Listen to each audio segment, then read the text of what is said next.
People power growth, but recruiting and onboarding are expensive, exhausting, and absolutely overwhelming. I've been there, and it doesn't have to be this way.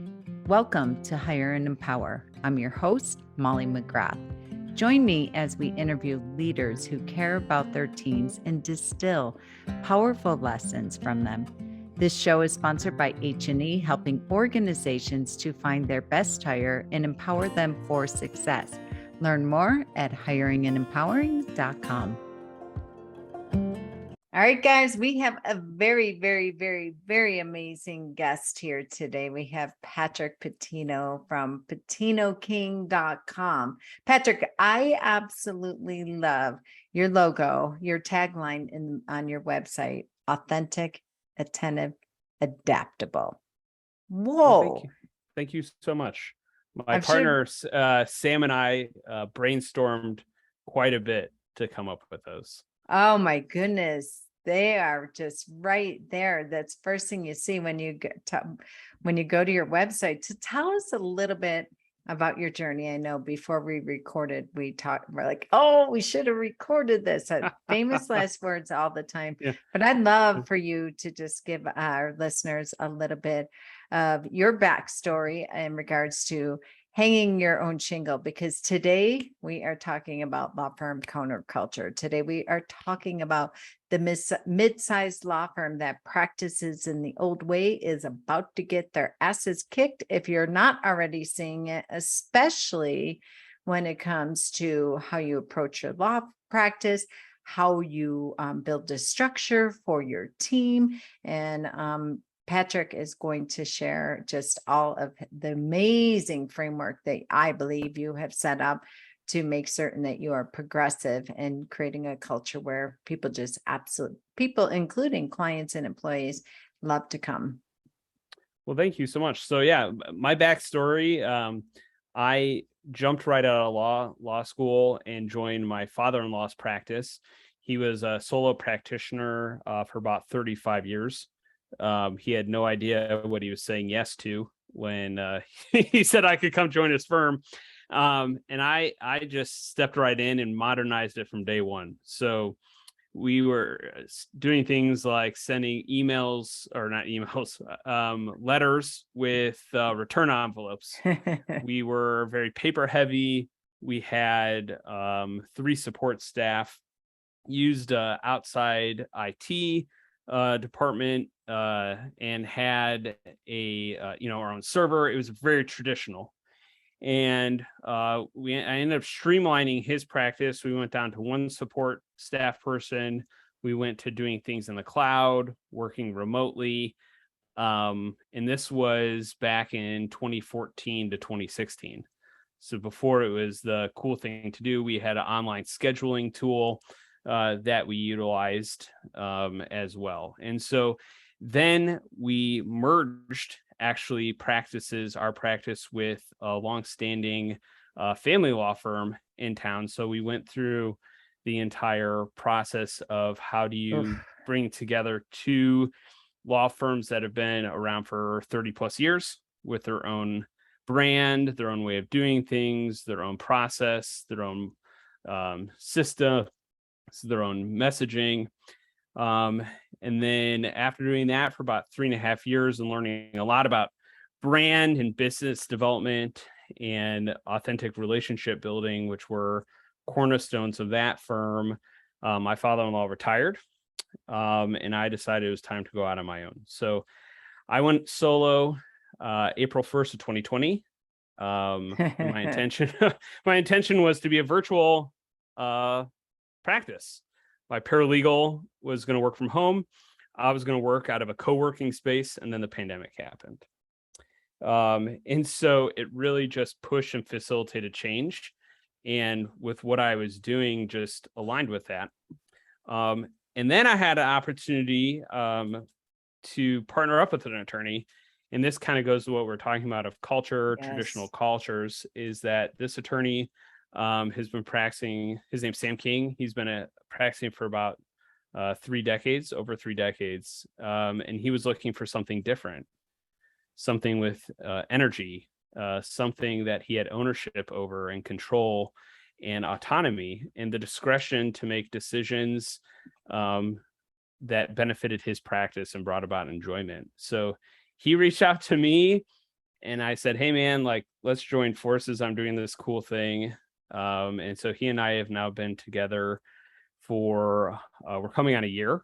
And so we've been law practice partners for a year and have only met in person one time. That sounds radical to say out loud, but we're doing it. We're growing. We actually are in the process of interviewing our first associate, which is something we'll, I'm sure, touch on here today. So that's a bit of my journey. I'm a kind of a technology efficiency change junkie, and really a huge proponent, zealous, I would say, about how we can kind of break the mold of a traditional legal practice. And I think we're there now. I think the opportunity is right here in front of us. So that's kind of a bit about me and my journey. I've done a lot in 8 years. 8 years of practicing. Yep. And you all have offices, 3 states, right? You're practicing in 3 states, not So, yeah, offices. I'll reframe that. Yeah. Presence. Presence. So I live in Minnesota. I'm licensed in Minnesota, in Nebraska, and my partner is licensed in Nebraska and Iowa. So we have clients all over all 3 states. Fantastic. Yeah, I haven't met a client in person in 3 years. And had the pandemic hit, that was the model you were going after by and large anyhow, right? Yeah. Yes, because of the ability to be flexible, malleable. We operate with very low overhead. And so that allows us the opportunity to take risks, which law firms typically don't take. It allows us to think outside the box in terms of compensation structures. So we employ a 60-20-20 compensation split between my partner and I. So all of the work that you originate, you get 20% of the fees paid. The firm retains 20% of the fees paid. And then based upon the time you spent, you get 60% of basically the attorney paralegal work. So it's very objective. In terms of compensation, it's very transparent. There's not a lot of BS associated with that. And that's kind of the model we're going for even growth and expansion is here's your compensation structure. You want to work, 30 hours a week and you're a stay-at-home mom primarily, or you're raising your kids, or you're an attorney who's been solo and is nearing retirement and want to wind down, or, hey, you're a gunner. You want to work. Hey, what works for your work life harmony is to work 70 hours a week. Cool. Like, we want to be a place that works for, this new way of thinking about the practice that's value driven and, being authentic to yourself. And that can mean a different thing for a different attorney. Oh, I love that. And that's one thing you said to me when we are talking. I have my notes here. You want to work 3 days a week? Cool. You have a paralegal that started her own boutique business. You're like, great. I mean, that you are building a culture. That is one of the things you said to me, our marketing strategy, don't be an asshole. Build authentic relationships. I absolutely love that. And I think I had said to you, gosh, I can just visualize you in an interview, especially in this very, very tight market right now. You have all these plans for growth. Well, that's great. But if you don't have employees and people, and whether employees, 1099 contracts, what have you, I'm not getting into, employment law here, but if you need people, you need doers, you need people to support you and to push and help drive your dream. So I just think in this market, I'm a paralegal, I'm an associate attorney, I'm a marketing coordinator, whatever position it is, hopping in a Zoom interview with you and meeting your energy, because that's at the end of the day, people are taking a job based on how you show up, your energy, not on the job description, not on the pay first and foremost.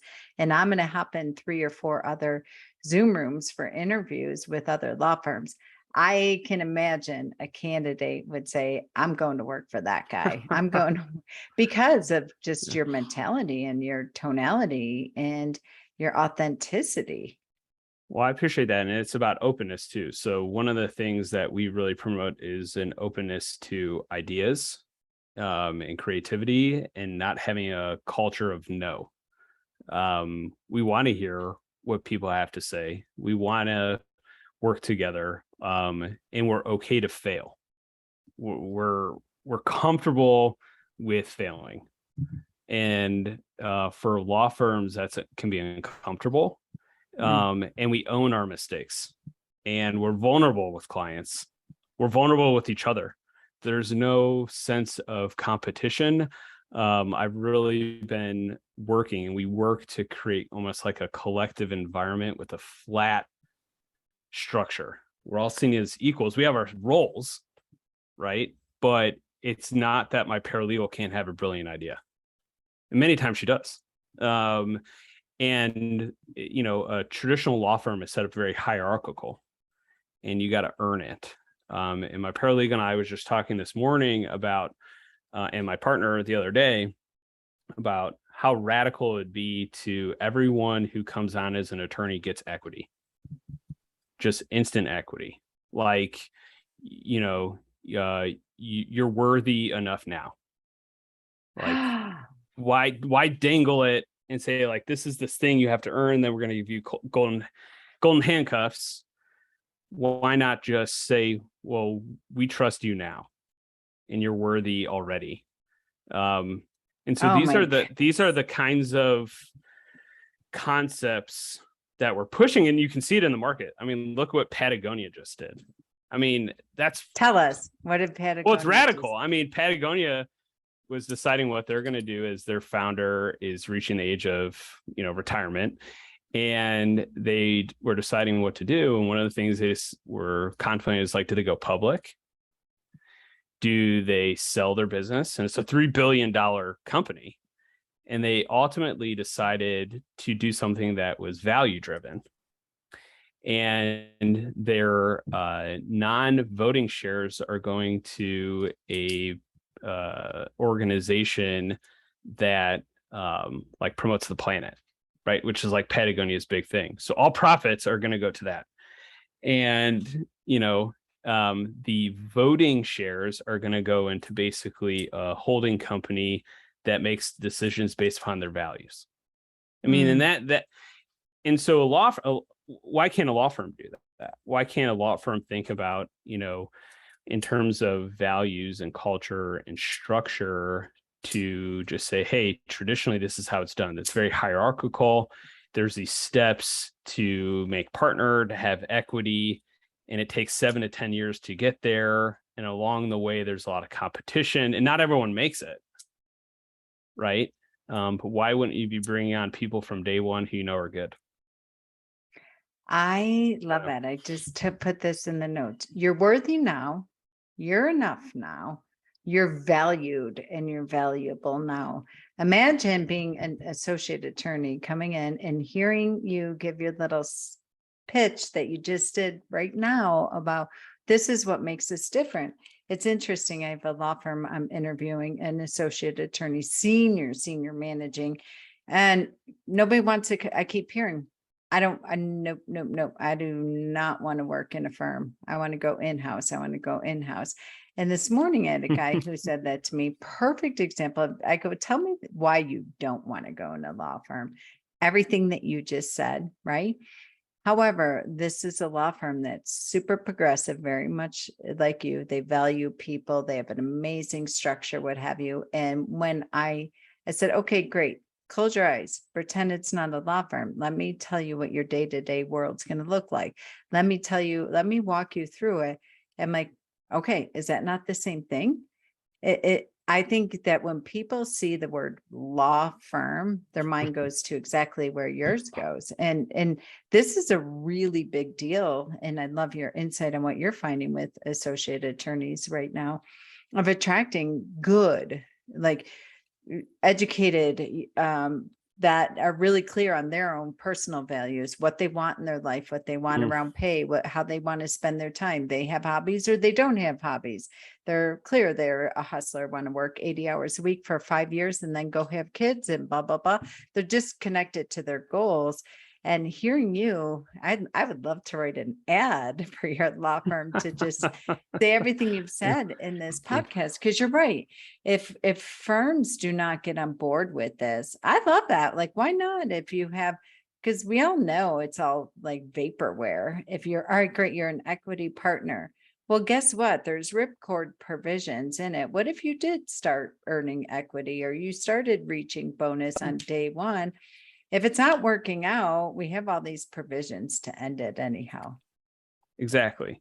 And so with the, I guess, the younger attorneys, the thing is that they want something that's aligns with their values, that is flexible, and that includes clear mentorship has been the feedback provided. Clear mentorship. Yep. Like, what's your mentorship strategy? One of my, I guess, mentees, someone who I talk with, who I've built a relationship with, that's the issue he's having right now at his current firm. It's not clear who he's supposed to go to for support. He got brought on, and it's not clear like what the firm's going to do to develop him. And so for these newer attorneys, that makes it where then they're looking at in-house, because these in-house roles are at companies that have clear mentoring, clear culture building, clear team building, clear, benefits and incentives that are what would be seen as non-traditional law firm, right? Like unlimited parental leave. Can you imagine a law firm saying you can take off as much time as you need to? I mean, that just seemed, but a company, gosh, there's companies now that are saying discretionary time off. You don't even have to ask permission. Right. Like, get your job done. And so that's one of the things we're focusing on is, get your job done whenever, wherever, however. And it's the why that drives it. Why are we doing this? Why are we attorneys? Why do we work at a law firm? Why do we want to be able to spend more time with our families or have a hobby? Because our identity is not tied to just being attorneys, because that leads to burnout, that leads to depression, that leads to, alcohol abuse. If you don't know your why, then you're kind of afraid and you're not motivated, or you feel disenfranchised. So we're trying to flip that on its head, is like, do the thing that brings you joy, do the thing that brings you ease, instead of like, your life should be miserable. Why aren't you billing 2,400 hours a year? And you're going to do this in a vacuum with no support from even the human being standpoint, let alone practically of how to get the job done. And so that's where I think, right now, law firms had this unique opportunity where some are going to break away and some are not.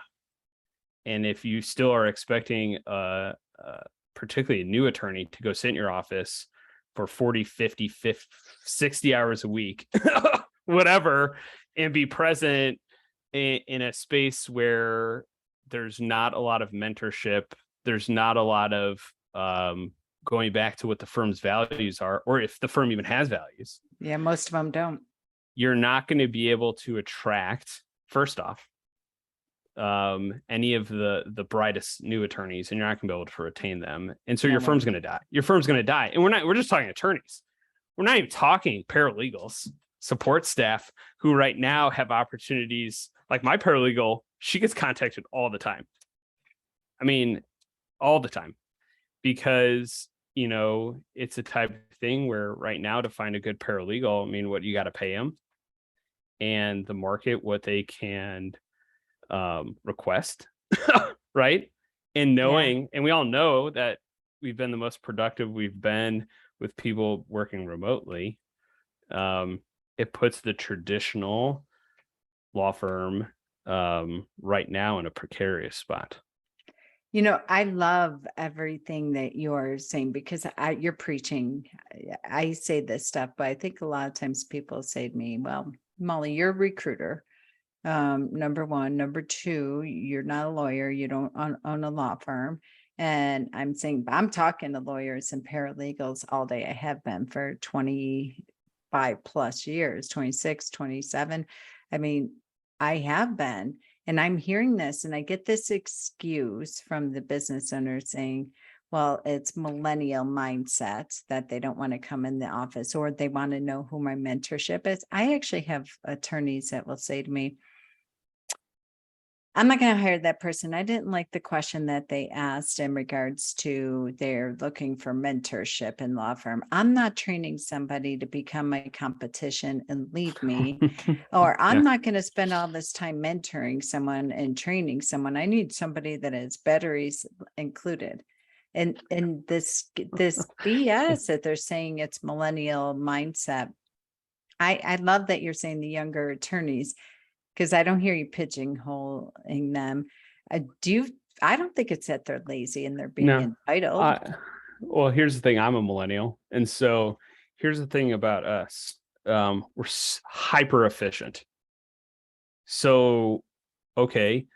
That builds capacity, right?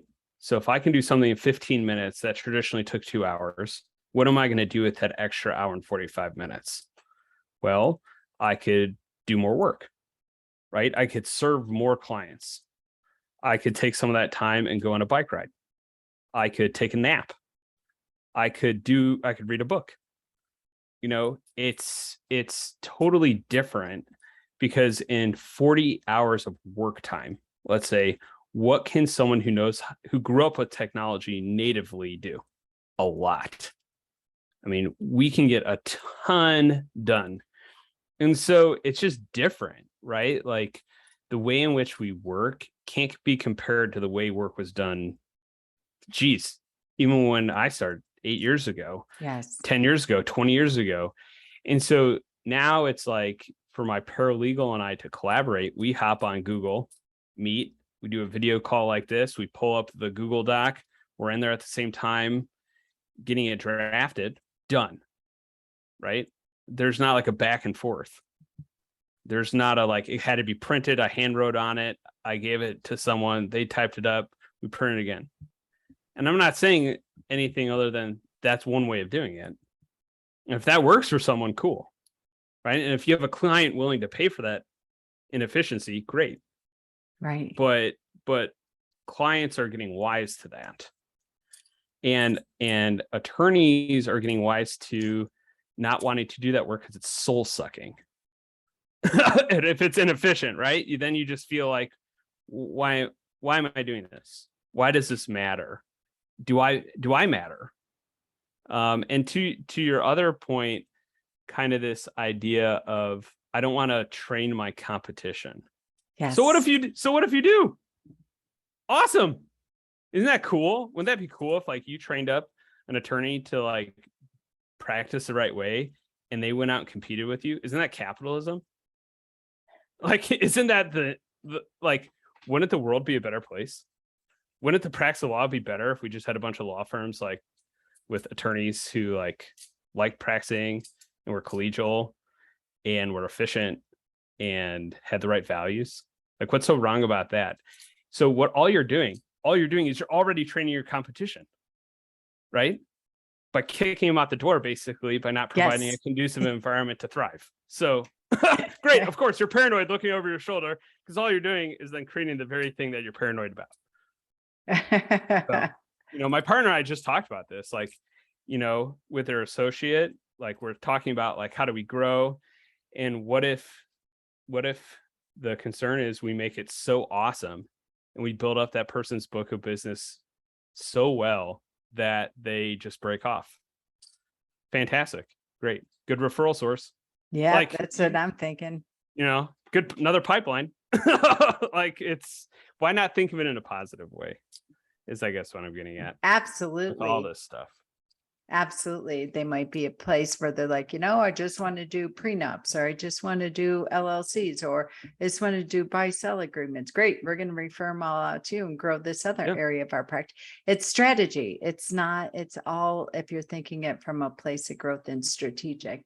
I would love for you to just give our listeners, from your perspective, if they don't change, if they really, attorneys listening to this, do not make a change. And I can tell you right now, I think I have about 23 open associate attorney positions everywhere, from PI to immigration to family law, a tremendous amount in family law, a few in high tax planning, estate planning. And these positions that are still open and we can't close need to be in the office 5 days a week, offering them 2 weeks PTO. Like, the benefits are crap. The hour, and I'm very clear with my clients, when don't ask a question you don't want the answer to. I'm going to give you the answer. I'm going to tell you right now, that's going to be next to impossible to sell this job, And so what do you want to say from your perspective? For I mean, I even said to my clients, just offer unlimited PTO. That alone, in the studies around people that don't take time off and don't abuse time. I mean, what would you like to say to them to really open their eyes into where you see this thing going in 3, 5, 10 years, if really truly we don't make some serious changes in the traditional legal space? Here's what's going to happen. There's going to be a lot of attorneys that are trained to be attorneys that are no longer working at law firms. So you're not just competing with law firms. You're competing with legal tech companies that are recruiting like bananas. Like, I think there's one right now. It's called Entra. My gosh. Yep. Their whole thing is recruiting ex-attorneys to go sell to attorneys. So there's more opportunities to do JD preferred or attorney like positions where your background is as an attorney, but not doing legal work. So there's just going to be a drain of how many just available attorneys there are, because there's competition, not just from law firms. The other issue is that you're not going to be able to keep up the amount of work. So part of it is you might have too much work and not enough people to do it. Well, at a certain point, if you're not able to deliver, your client fires you. is part of the problem. And and they'll make sure they tell everybody that they fired you and why. Exactly. And so it harms your brand, and even some long legacy brands, law firms. So I think in a 3 to 5 year period of time, what some law firms are seriously looking at right now, I know this because I've seen it, is they're saying, well, should we just close? Like, I get those calls every day.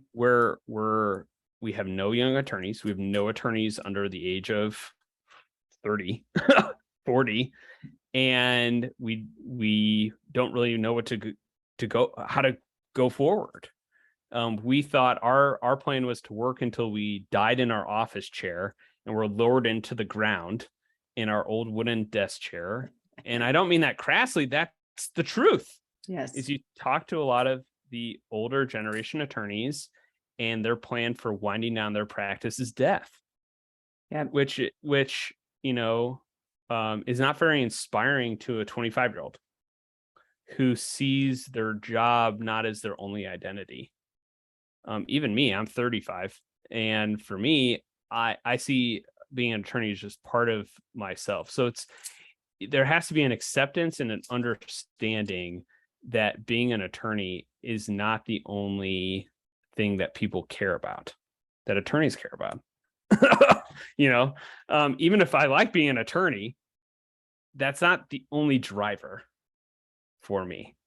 And so I think there's a lot of attorneys that way. And I think there's a lot of law firms, like you're saying, who are so inflexible. This is one of our values, is being adaptable. You can't be so inflexible to the point of never being able to pivot. Right? Like, that's a surefire way to just drive yourself down to the ground, particularly right now where everything is hyper adaptable. Things are changing all the time. And I was just reading David Chang. He's a restaurateur. He owns Momofuku in New York. And I'm reading his memoir, Eat a Peach. And he talks about he started a new restaurant concept that was going to be like an Asian Chipotle. And no one came. It was not popular. It was doing horribly. And like overnight, they were like, we need to pivot and break the mold and do something different. And I think law firms get so caught up in a traditional sense of this is how things have been done. We've all heard this. Yes. Instead of just taking an opportunity to, let's say, like my firm does we're going to be doing an annual strategic planning of just stepping back and saying, like, why does it have to be that way? Oh, I love that question. Do you ask that question? Yeah. Why does it have to be that way? Why are we doing it this way? We just talked about this the other day. We're implementing ShareFile into our tech stack. And it calls then into question of like, well, why were we having this process to begin with? Why are we going to be using this technology in this way? Do we have to? In a traditional sense, we compared it to, my partner brought up like the mail. And I was like, well, if you think of ShareFile is kind of like the mail room, but, it's having to ask yourself those questions of, why would we need someone dedicated to pick up the phone? Does that make sense for our firm? Does it not? I think that's the other thing too. I guess what I'm getting at is some law firms, they just do change for change's sake, right? They add technology. They think it's just going to cure everything. Like, hey, we're going to add unlimited PTO. Well, that doesn't change your culture. Yeah. If you're still a bunch of stuffy a-holes, like that in and of itself is not going to do it. If anything, that's going to make you out of alignment with maybe your firm culture and brand and values. And I think that's where to start. I think a lot of firms just need to take a moment to reflect and be like, hey, are we the same firm we were 10 years ago? And it's okay to change. It's okay to be different. It's okay to need to transform yourself. And that's uncomfortable. Attorneys hate change, right? The legal profession hates change. Yes, they do. Yeah, COVID was very uncomfortable for the legal profession. Very. I probably the most for out of any industry. I mean, in Nebraska, there's several judges retired early because of the innovation that the court was going to continue to use with technology. Several judges just retired. Which is funny. Innovation in the court system, like how innovative was it really? But for them, it was massive. But yeah. I mean, just even a tiny bit of change. I'm thinking of the courts were like the worst of even, I mean, they were forced to by all means, but it's just funny, innovative. Yeah. Well, we are so much closer to it than people thought in the legal profession of even doing like a Zoom trial. I mean, the fact that basically that got implemented overnight shows how close we are and how close we are to these incremental changes in terms of innovation and different ways of practicing or being as practitioners. It's really not that scary. It's all in our own mind. We're afraid to fail.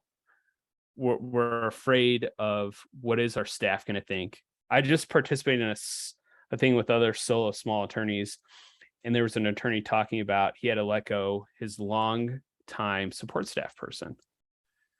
And he gave the person an opportunity to get a new job because he's like, how am I going to practice going to be different going forward? I don't need a physical support person. He's like, it took basically the person not getting a job a year. And finally, he's like, I'm like, we're going to part ways. And he was like, the biggest learning I had was how actually the change wasn't that bad. And all the things I was afraid of didn't happen. And, to be driven by kind of the fear of the unknown, attorneys, we like predictability. We like having like this precedent to look back on. And right now we're in a time frame where there's nothing to look to. Like the associates, when we're interviewing people, we even tell them like what we're doing, we have nothing else. We don't know where to look. So like we're gonna figure this out together. So if you have an idea, cool. We want to hear it. And we want to hear from you, like, what do you want? How do you want to practice? Which is different than us telling you, like, this is what we're going to have you do. Yes. And so, yeah, it's just a innovative new way of thinking, that I think going forward in the next 3 to 5 years, either you're going to adopt it and thrive and grow and have more people knocking on your door in terms of clients and attorneys, support staff than you're able to accommodate, or you're going to be out of business and not have the relevant skills to go work someplace else. And that's unfortunate. Would you be as bold to say that? Do you think from your, like, really, truly, I say that all the time, be out of business, because I know I talk to phenomenal support staff and they're very clear that what they want. And I love that you asked that question. And they're very clear when firms don't have what they want. They could pick it up in an instant. Oh, yeah. I mean, right now, that's the thing, is that people are coming in knowing that they have leverage if they're good. If they're good. I mean, they know and have spent time deliberating the kind of life they want to live. And that's what we're about. Like, first, what kind of life do you want to live? Then we're going to design your job and your practice area and your business development and your marketing and your brand around the life you want to live. So like for me, I say, like, I'm an attorney by day, regular person by night. Like I call clients friend, and we laugh, and that's me, right? Like we have generally a good time, and I do bankruptcy work. So it's not an enjoyable practice area of law. People are coming to me in a lot of distress, a lot of chaos. And I try to focus on, like, how do people feel while they're experiencing the practice of law and the legal experience with ease and grace.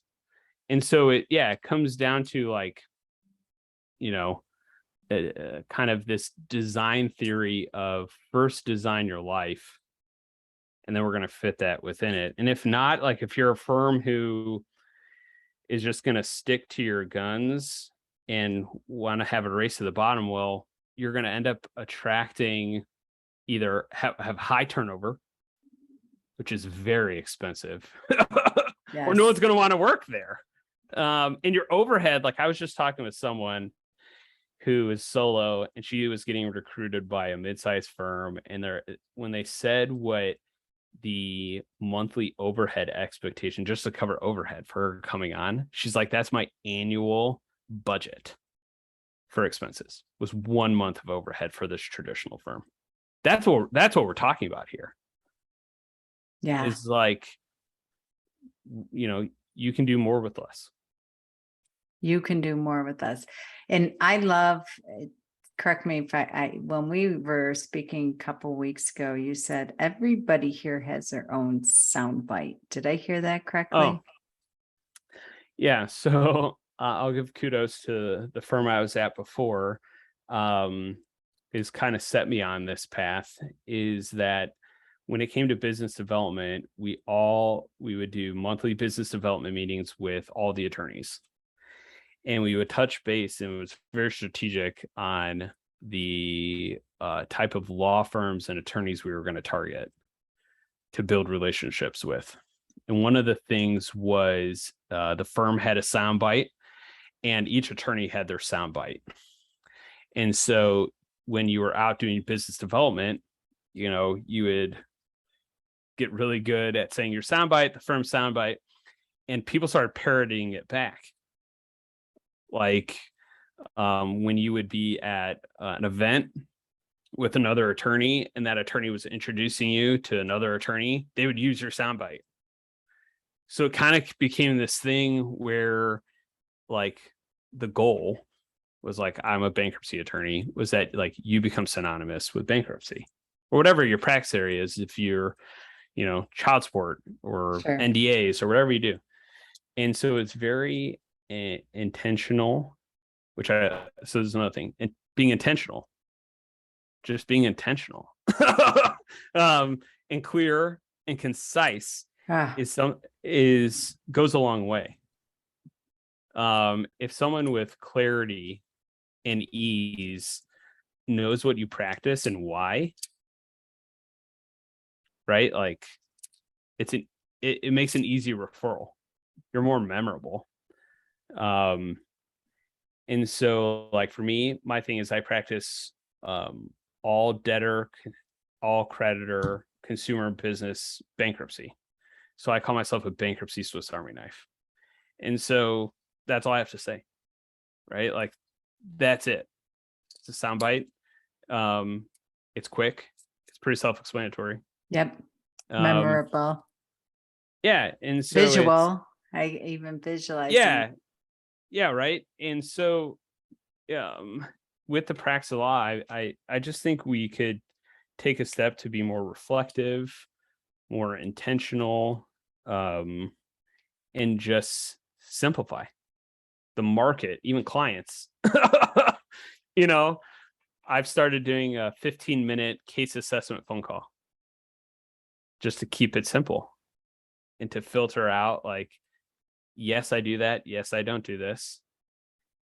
And also, yes, I want to do this, or no, I don't want to do this. So you are so anchored into your why. You are so anchored into what you want your life to look like, which is, I'm just sitting here taking notes of different interview questions that you would even use, or going back to your team if you're going to have a strategic right.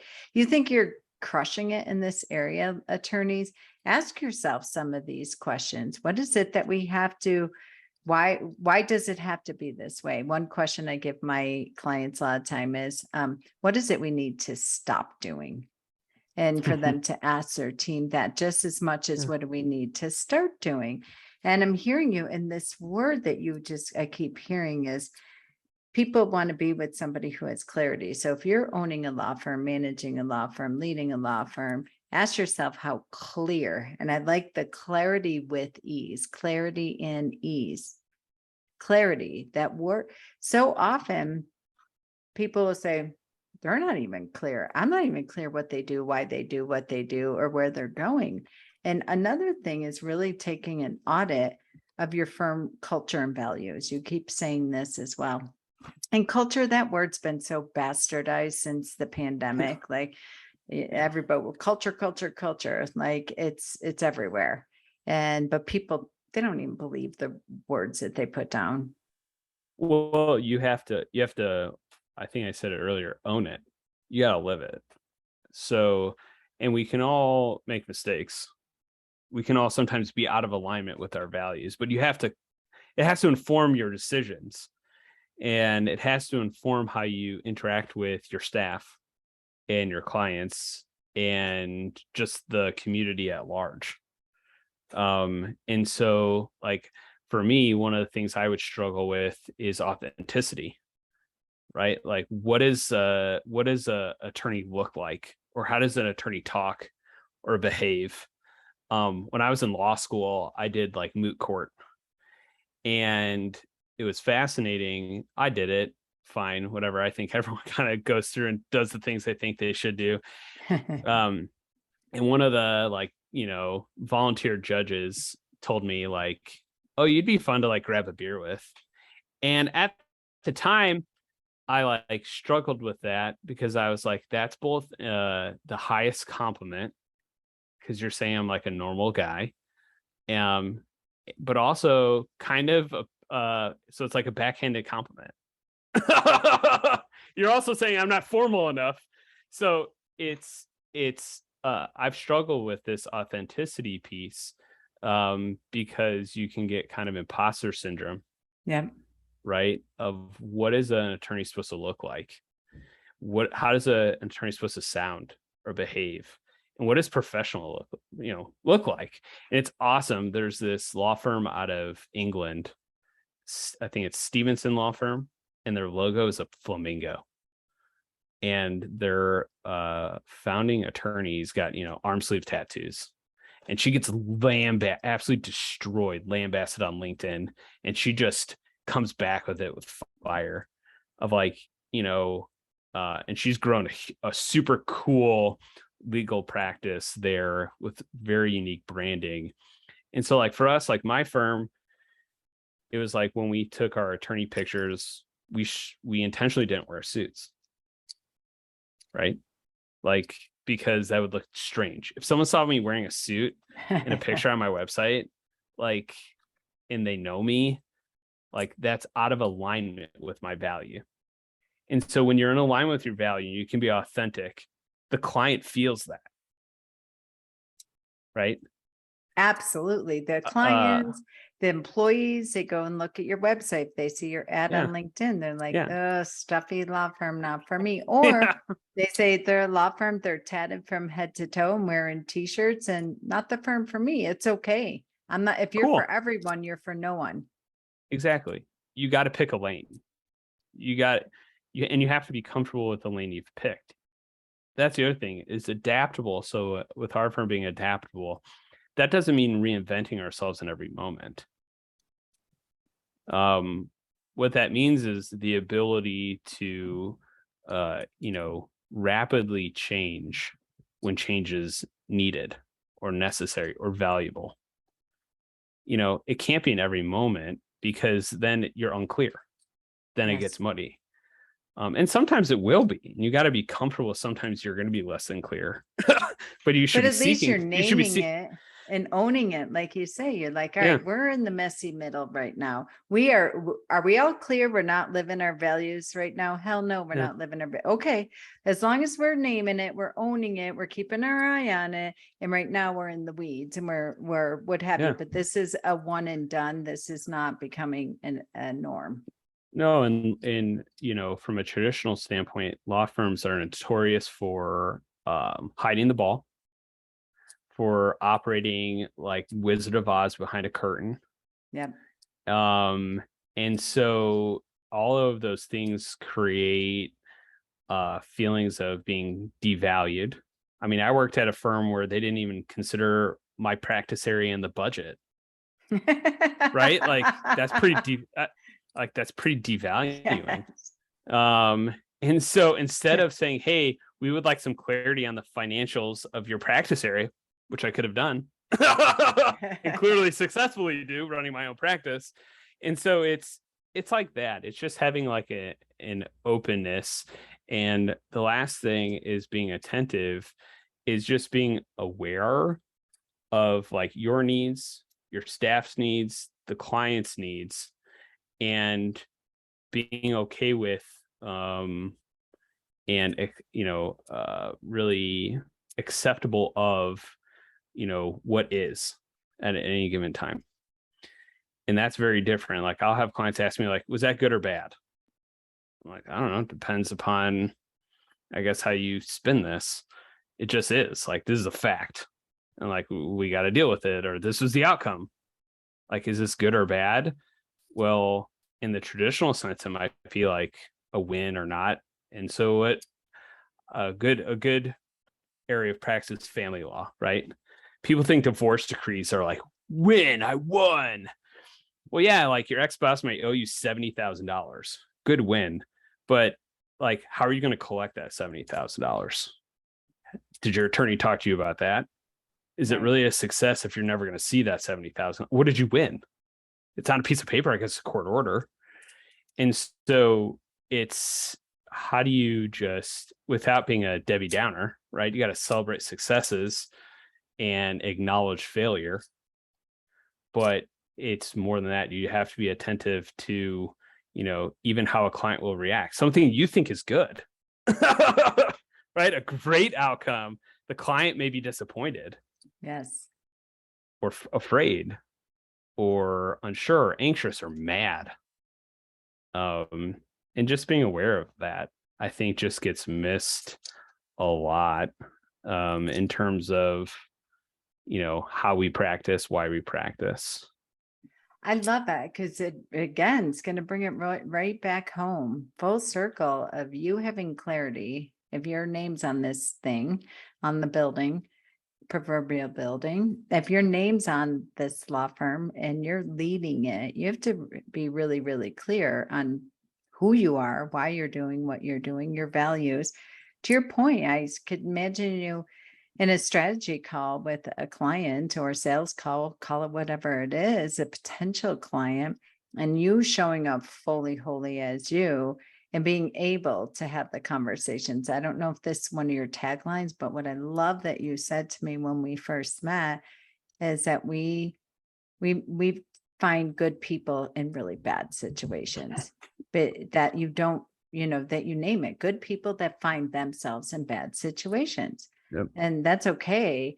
But when you have the powerful questions that I keep hearing you putting out there, of pulling out instead of just like, yeah, we can do this, we can do this, we can do that, what have you, not really being like, we have upfront conversations. We're full transparency, adaptability. There's going to be times in this case where we're going to have to pivot, or I'm going to have to call you and give you some news. You might not like the news, what have you, but don't worry. We're going to lock arms and get through this together. Like, even as you're saying that, is this good or bad? Well, it's your perspective. You could get a $100,000 bill from the IRS. Someone could think it's bad. And you're like, well, great, I can get on a payment plan. I at least know where I stand with them. And I don't know, it's being handled, not reported to my credit. Like, there's so many different ways to look at. Same with your, like, I mean, everything you're giving us, we could do 10 different podcasts out of this. I just love it. Well, you can always have me back. I will. Oh, I will. I'll just keep coming and keep talking. So. Well, I think, we had talked about legal consultant. So sure. Tell me a little bit about, you really a strong why of yours with Newfangled and all that. Yeah. So as part of kind of my work in this and being very reflective in the pandemic, one of the things that came out of just a creative session is I was looking at different ways of delivering legal services. And one of the things I'd come up with, and this can be borrowed from anyone, is a legal concierge service, because I didn't end up running with it. So it's kind of like you help small businesses find attorneys as a concierge service. And then that kind of morphed into something else, and then it morphed into something else, and then I tried to partner with someone, and then it morphed into something else. And I have a background in creative writing, and one of the things I love to do is just sit down and like basically wordsmith, I think is what you called it, and just mind map. I'll start with Word and go through a bunch of iterations, and I landed on Newfangled. And Newfangled is really a passion project of mine of how do we develop, coach, and train law firms and attorneys in all these things I've been talking about. Designing your life and your practice around your life, intentionality, value-driven goal setting,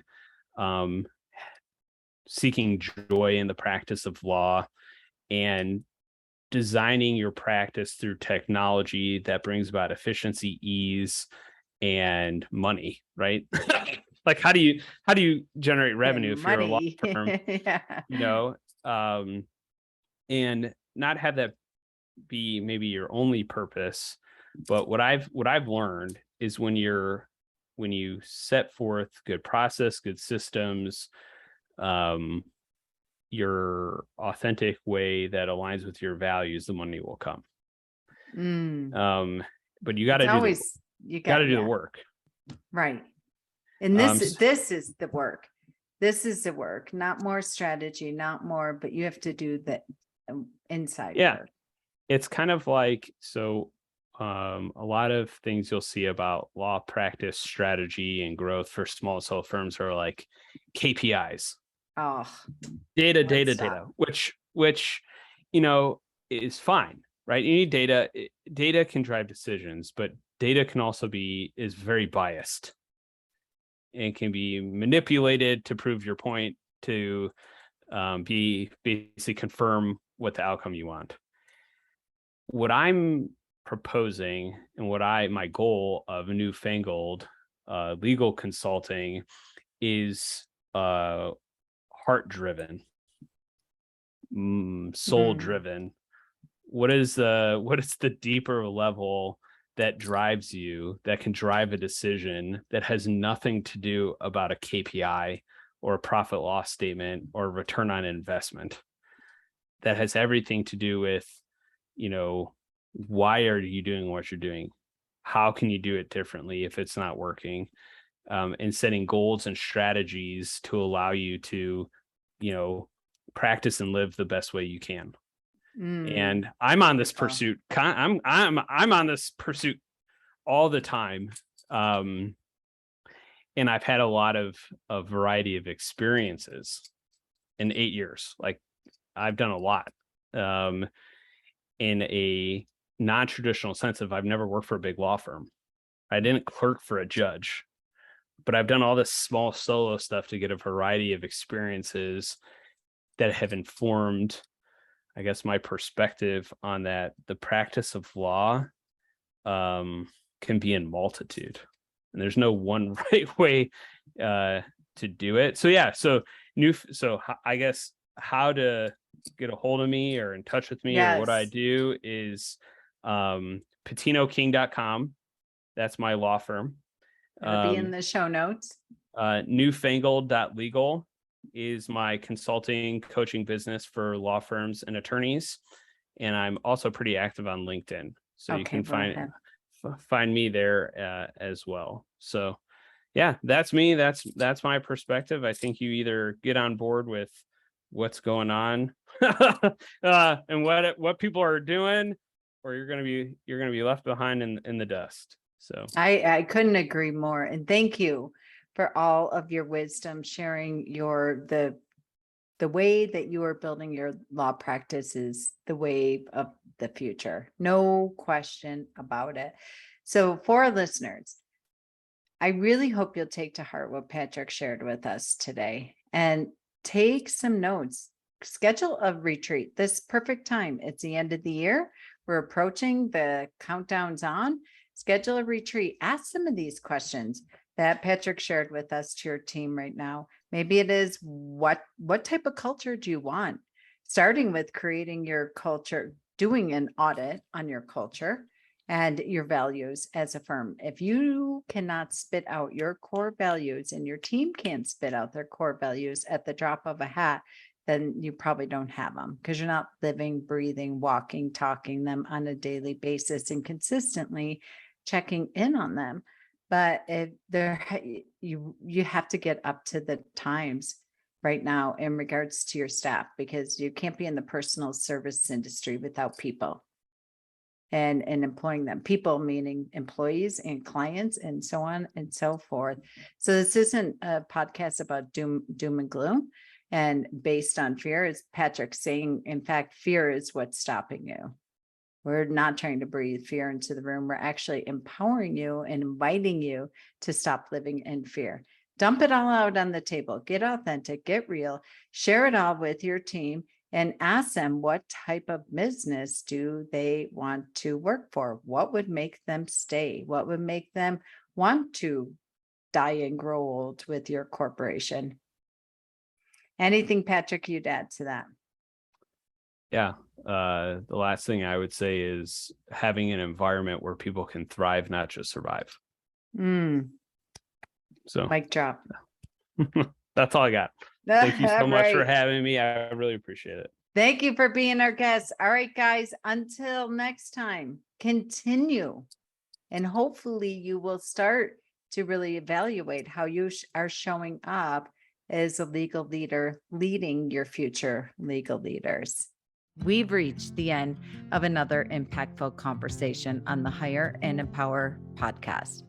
Whether this was your first episode or you're a longtime listener, I know you can tell I have passion for people. Whether you're a business owner, employee, executive, or hiring manager, I understand the situation you're in. Hiring, onboarding, and leadership is expensive, exhausting, overwhelming, and if that's not enough, it's also time-consuming. My friends, it doesn't have to be this way. There is a team at H&E that has your back. For over 25 years, they've transformed over 4,000 law firms into efficient, effective, profitable assets for their business and made it fun to come to work again. Check out our Smart Hire solution, our employee leadership program, and the 66-day law firm turnaround at hiringandempowering.com.